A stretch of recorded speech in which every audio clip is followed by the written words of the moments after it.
Deoria senior secondary विद्यालय के समस्त क्लास 12th के विद्यार्थियों का स्वागत है।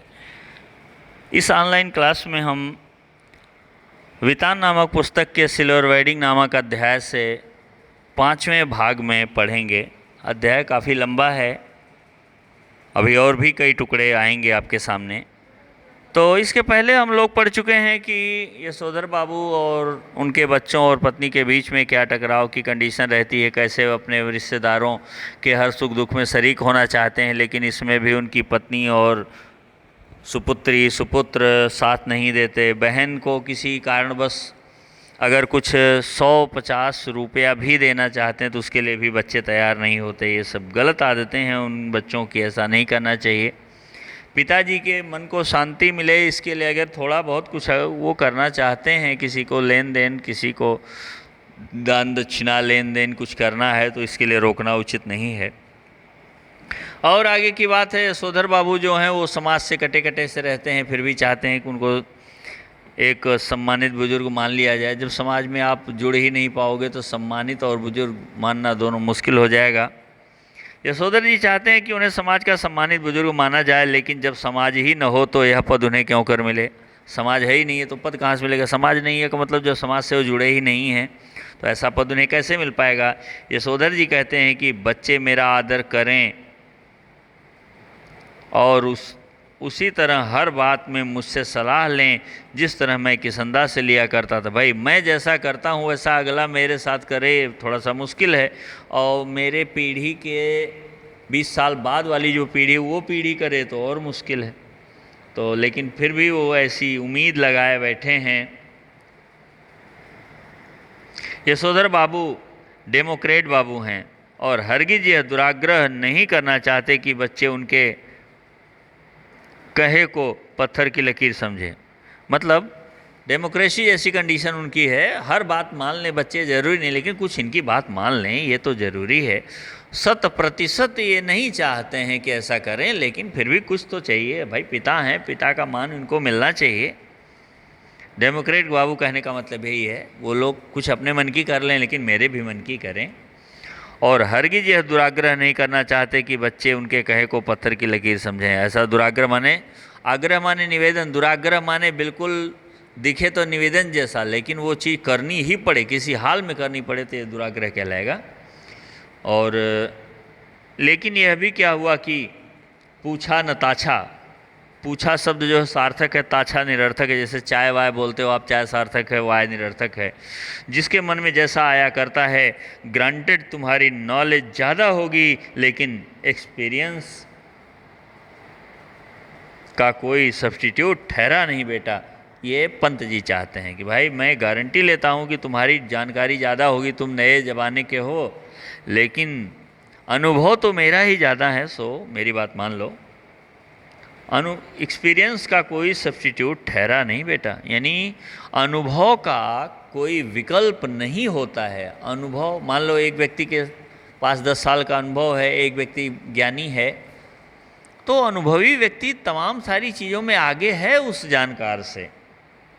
भले ही वो अपडेट नॉलेज रखा हुआ, भले ही वो अति आधुनिक जानकारियों से युक्त है, फिर भी मानो न मानो झूठे मुंह से ही सही एक बार पूछ तो लिया करो, ऐसा कहते हैं यशोधर बाबू।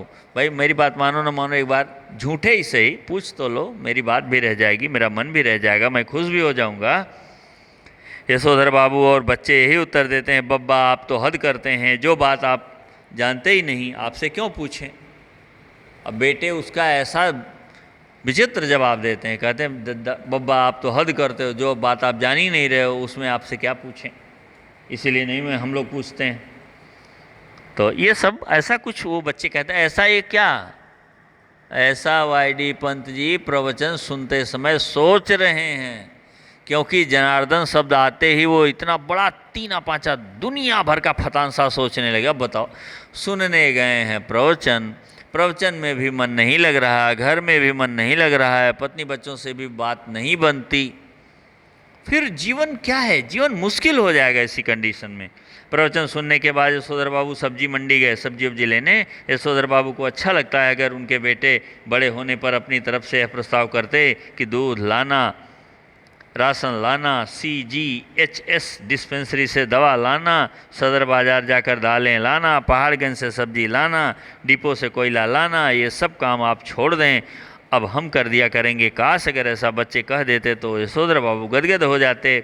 एक आध बार बेटों से खुद उन्होंने ही कहा कि वे एक दूसरे से कहने लगे कि तू क्या कर, तू क्यों नहीं करता। इतना कोहराम मचा और लड़कों ने एक दूसरे को इतना ज़्यादा बुरा भला कहा कि यशोधर बाबू ने इस विषय को उठाना ही बंद कर दिया। एक बार इन्होंने कहा था कि बच्चे अगर कर दें तो ठीक है, सारे बच्चे एक दूसरे के ऊपर लगे ठेलने और इसको लेकर के झगड़ा हो गया, घर में पूरा कोहराम मच गया। अंत में ये फिर से कोहराम न मचे के डर के मारे बच्चों से ये बात भी कहना बंद कर दिए।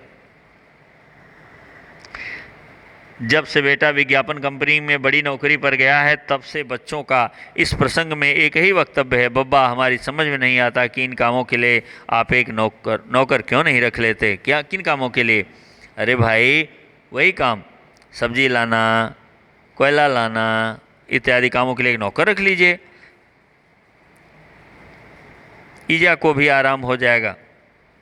कमाओ बेटा नमक छिड़कते हुए यह भी कहता है कि नौकर तनख्वाह मैं दे दूंगा, और कमाओ बेटा बड़े शान से कहता है कि नौकर आप रख लीजिए, उसकी तनख्वाह मैं दे दूंगा, समझ लो मैं ही कर रहा हूँ, ऐसा कुछ भाव में वो कहता है। इनको ये भी बुरा लगता है मैं दे दूंगा, मतलब बच्चा अपनी कमाई मैं मेरी ऐसा कुछ कहता है तो इनको बुरा लगता है। यशोधर बाबू को यही समहाउ इम्प्रॉपर मालूम होता है कि उनका बेटा अपना वक्त उनके हाथ में, अपना वेतन उनके हाथ में, उनका बेटा अपना वेतन उनके हाथ में नहीं रखे। यह सही है कि वेतन स्वयं बेटे के हाथ में नहीं आता। चाहते हैं काश अगर मेरा बेटा भी कमाई में मिलने वाले वेतन को लाके मेरे हाथ पे रखता कि पिताजी ये मेरी कमाई है, आप अपने हिसाब से खर्चा कर लो, तो बड़ा अच्छा लगता। फिर कहते हैं कोई बात नहीं भाई, बेटे का वेतन हाथ में आता ही नहीं है, वो तो बैंक के अकाउंट में जाता है, तो अकाउंट थोड़ी ला के रखेगा। और लेकिन क्या बेटा बाप के साथ जॉइंट अकाउंट नहीं खोल सकता? बेटे को चाहिए मेरे साथ पिता के साथ जॉइंट अकाउंट खोल ले, कम से कम उसकी क्या सैलरी आई कैसी आई मैं भी उसमें से कुछ खर्च कर सकूं, मेरा भी उस पर अधिकार हो, ऐसा ही चाहते हैं।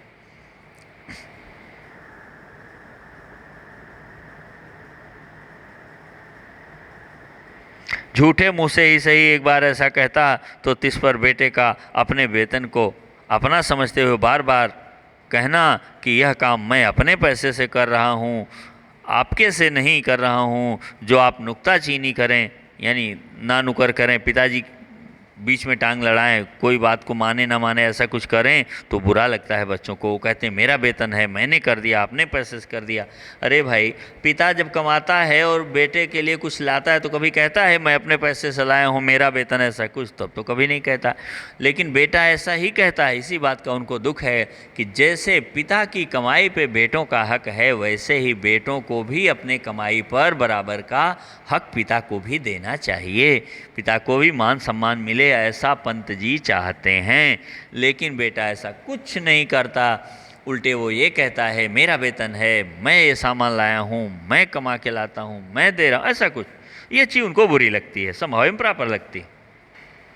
और पिता नुक्ताचीनी भी ना करें, कुछ ना नुकर भी ना करें किसी काम में, क्योंकि काम तो बेटा कर रहा है, ये भी बहुत बुरा है, ये उचित नहीं। इस क्रम में बेटे ने पिता का यह क्वार्टर तक अपना बना लिया। क्वार्टर पिता की नौकरी के कारण मिला हुआ है, पिता का है, लेकिन वो कहता मेरा क्वार्टर है। आधा वेतन अपने ढंग से वह इस घर पर खर्च कर रहा है, कभी कारपेट बिछवा रहा है, कभी पर्दे लगवा रहा है, कभी सोफ़ा आ रहा है, कभी डनलप वाला डबल बेड आ रहा है और श्रृंगार मेज आ रही है, कभी टीवी, कभी फ्रिज। क्या हुआ है? और ऐसा भी नहीं कहता कि लीजिए पिताजी मैं आपके लिए टीवी ले आया हूँ, कहता है कि यह मेरा टीवी है, समझे, इसे कोई न छुआ करे, क्वार्टर ही उसका हो गया, यह अच्छी रही। बताओ, बेटा ऐसा कुछ कह रहा। काश पिता भी बचपन में कहता है मैं खिलौना लाया हूँ, तुम नहीं छू सकते, तो कितना बुरा लगता, तब तो सारी खुशी धुल जाती। लेकिन बेटा कहता मेरी टीवी है, मेरा ये मकान मेरा है, मैंने कारपेट बिछवाया है, मैंने टीवी लाया है, मैंने फ्रिज लाई है, मैंने सोफ़ा लाया है। तो जो मैंने बार बार कहता है, ये बात पंत जी को बहुत बुरी लगती है। लेकिन क्या करें, अपने से दुनिया हारती है। भोजपुरी में एक कविता है, उसमें कहता है पिता, दुनिया अपने से हारे ले, हम अपने से लाचार रहीं, बाबू हम निपट गंवा रहीं, भैया हम निपट गंवा रही। बेटे के लिए कहता है कि हम का कह देला बैकवर्ड तू मॉडर्न सभ्यता का जाना। अब बताओ, अगर बेटा पिता को कह दे कि तुम बैकवर्ड हो, तुम मॉडर्न सभ्यता नहीं जानते, कितने बड़े दुख की बात है। यहाँ भी कुछ ऐसे भाव हैं जो मैंने आपको कविता सुनाई, वो कविता काफ़ी बृहद और काफ़ी गहरी है, दिल को छू जाने वाली है। ऐसा नहीं होना चाहिए। तो फिर आओ आगे देखते हैं। सब कुछ उसका ही हो गया, और ये भी कहता कोई इसको छुए मत, तो कोई टीवी मत छुए, कोई फ्रिज न छुए, सब मेरा है, मैंने किया ये वो। पिता ने तो कभी बेटे को ऐसा नहीं कहा था, फिर बेटा ऐसा क्यों कहता? ये गलत है। टीवी है समझे, मैंने मेरी टीवी है समझे, इसे कोई न छुआ करे, क्वार्टर ही उसका हो गया, यह अच्छी रही, ये तो बढ़िया हुआ भाई, सब कुछ उसका हो गया तो मेरा क्या है फिर। अब एक नौकर भी रखो घर में, इनका नौकर होगा तो इनके लिए ही होगा, हमारे लिए क्या होगा, ऐसा समझते हैं सोदर बाबू। ऐसा समझाते हैं सोदर बाबू घरवाली को कि देखो ये बच्चे अच्छा नहीं कर रहे हैं, काम सब अपने हाथ से ही ठीक होते हैं, नौकर को सौंपा कारोबार चौपट हो जाता है। कहते हैं सोदर बाबू, पत्नी सुनती है मगर नहीं सुनती, पर सुनकर अब चिढ़ती भी है। पहले क्या करती थी पत्नी, ये कहते रहते थे वो सुनती ही नहीं थी, ये अपनी बात कह गए वो ध्यान ही नहीं दी। बताओ, अगर कोई व्यक्ति, मान लो आप लोग हो, पिताजी 10 मिनट तक लेक्चर दें और उसके बाद कहें समझ गए, कह क्या कह रहे थे आप, फिर तो समझ लो कि पिताजी की आंखें नीली पीली हरी सब हो जाएंगी और फिर पीठ पे घमाघम भी पड़ने की संभावना है। अभी यहाँ ऐसा कुछ हो नहीं सकता, तो पत्नी ऐसा करती है। और पहले तो अनमने ढंग से सुनती भी थी, मतलब बैठी रहती थी, अब तो क्या और गड़बड़ करती है, भड़क पड़ती है। यानी पहले ही अच्छा था। अरे भाई, पारिवारिक माहौल कुछ ऐसा होता है कि कोई व्यक्ति नया जब आपके घर में आया हुआ है, पहले वो आपके क्रोध को सह लेता है। अच्छा, कुछ दिन बाद न सुनने का नाटक करता, मतलब वो नहीं सुनता है, अवॉइड करता है। और जब और भी आप चुप नहीं होते हो तब वो रिएक्शन देना शुरू करता है। फिर रिएक्शन मेरे अकॉर्डिंग समझ लो रिफ्लेक्टिंग वाले कंडीशन में देता है। जैसे धूप में आए हुए प्रकाश को जब शीशा दिखाओ तो धूप से ज़्यादा तेज वो लौटाता है। तो जब अब वो पत्नी चिढ़ती है, भड़क जाती है इनके ऊपर। सब्जी का झोला लेकर यशोधर बाबू खुदी हुई सड़कों और टूटे हुए क्वार्टरों के मलबे से पटे हुए लानों को पार करके स्क्वायर के उस कोने में पहुँचे जिसमें 3 क्वार्टर अब भी साबुत खड़े हुए थे, मतलब जहाँ पहले ये रहे हुए थे। उन 3 में से कुल एक को अब तक एक सिलसिला आबाद किए हुए है। बाहर बदरंग तख्ती में उनका नाम लिखा है, वाईडी पंत। वो देखे और खुश हो रहे हैं कि चलो यहाँ कभी रहते थे, वो पुरानी यादें। देखो भाई, पत्नी से अगर इतनी चिढ़ है, इतना तकरार होना ही है, तकरार थोड़ी देर के लिए अच्छा है, हल्का सा कोई न कोई चुप हो जाए, मामला सेटलमेंट हो जाए तब ठीक है। लेकिन अगर नतीजा यहाँ तक आ जाए, चिढ़ने लगे, भड़कने लगे हर बात पे, यही कारण है ऑफिस 5 बजे छूटता है, साहब 9 बजे घर पहुँचते हैं कि न रहेंगे घर पे, न तू मैं होगी। घर पे रहेंगे, कुछ काम दिखेगा, हम उस बात को रिएक्ट करेंगे, हम उस पर अपना विरोध जताएंगे और घर वाले हमको कुछ न कुछ वो सुनाएं, फिर हम कहें ये तू मैं तू की जगह बढ़िया है कि पहाड़गंज चले जाओ, प्रवचन सुनाओ, बिरला मंदिर चले जाओ, जो पीछे की बातें हैं वो ही कर लेना, ठीक है। इसीलिए देर से पहुंचते हैं घर पे, इधर उधर रह के अपना समय काटते हैं। फिर भाई, सब्जी का झोला लेकर यशोधर बाबू खुदी हुई सड़कों और टूटे हुए क्वार्टरों के मलबे से पटे हुए लानों को पार करते हुए, यानी खंडहर टाइप के जो घर गिर पड़ गए हैं उस पर होते हुए वहाँ पहुँचते हैं जहाँ 3 क्वार्टर बचे हुए हैं, साबुत खड़े हैं, और एक ठो है जिस पे तख्ती, नेम प्लेट तख्ती है, उस पर वाईडी पंत लिखा हुआ है। इनको बड़ा अच्छा लगता है वहाँ जाना देखना। इस क्वार्टर के पास पहुंचकर वाईडी पंत को पहले धोखा हुआ। जो इनका मकान है वहाँ पहुँच रहे हैं, अभी प्रवचन सुन के आ रहे हैं, रास्ते में सब सोच विचार कर रहे हैं, सारी चीज़ें इनके दिमाग में घूम रही हैं, और वहाँ पहुँचते हैं जहाँ क्वार्टर वही है जहाँ ये रहते हैं। क्योंकि एक लकड़ी के स्लिप पे, लकड़ी का तख्ती कह सकते हैं, लकड़ी का एक छोटा टुकड़ा कह सकते हैं, उस पर इनका नाम लिखा हुआ, पता चल रहा इन्हीं का मकान है। लेकिन पंत को पहले धोखा हुआ कि किसी गलत जगह पर आ गए। मतलब घर वही है, नेम प्लेट वही लगा हुआ है, जगह वही है, लेकिन घर बदला बदला सा है। घर कुछ डेकोरेट हो गया है, सजा सा हुआ सा है, खूब सजावट वजावट है, लाइट वाइट खूब लगी हुई है। तो इनको भ्रम हुआ, अरे कहीं दूसरे के घर तो नहीं है, हमको पता ही नहीं, घर वाले कौन सा प्रोग्राम करेंगे, ऐसा तो हो नहीं सकता, कहीं ऐसा तो नहीं मेरा नाम किसी और घर में लगा दिया गया है, दूसरी जगह आ गया हूँ। क्वार्टर के बाहर एक कार थी, कुछ स्कूटर, मोटरसाइकिल, बहुत से लोग विदा ले रहे थे। बाहर बरामदे में रंगीन कागज़ की झालरें और गुब्बारे लटके हुए थे और रंग बिरंगी रोशनियाँ जली हुई थीं। फिर उन्हें अपना बड़ा बेटा भूषण पहचान में आया, जिसके कार में बैठा हुआ कोई साहब हाथ मिला रहा था और कह रहा था, give my warm regard to your father. कह रहा था, मेरी तरफ से अपने पिताजी को बधाई कहना। यशोधर बाबू ठिठक गए। उन्होंने अपने से पूछा, क्यों आज मेरे क्वार्टर में यह क्या हो रहा होगा? उसका जवाब भी उन्होंने अपने को दिया, जो करते होंगे ये लौंडे मोंडे, इनकी माया ही जाने। ये लौंडे मोंडे कहने का मतलब ये नए उम्र के लड़के कुछ भी करते हैं और इनकी माया ही जाने, हमको क्या लेना देना, चाहे प्रोग्राम करें चाहे कुछ करें, होगा। अब यशोधर बाबू का ध्यान इस ओर गया कि उनकी पत्नी और उनकी बेटी भी कुछ में मेम साहबों को विदा करते हुए बरामदे में खड़ी है। लड़की जीन और बगैर बाह का टॉप पहने है, जो इनको बुरा लगता है। यशोधर बाबू उससे कई मर्तबा माने कई बार कह चुके हैं कि तुम्हारी यह पतलून और सैंडो बनने वाली ड्रेस मुझे समहाउ इम्प्रॉपर मालूम होती है, लेकिन वह भी जिद्दी ऐसी है। लड़की बहुत जिद्दी, जो ये मना करते हैं वही पहन लेती है, जो ये कहते हैं वही करने के लिए तैयार रहती है। तो दिक्कत है, लड़की से भी टकराहट होगी।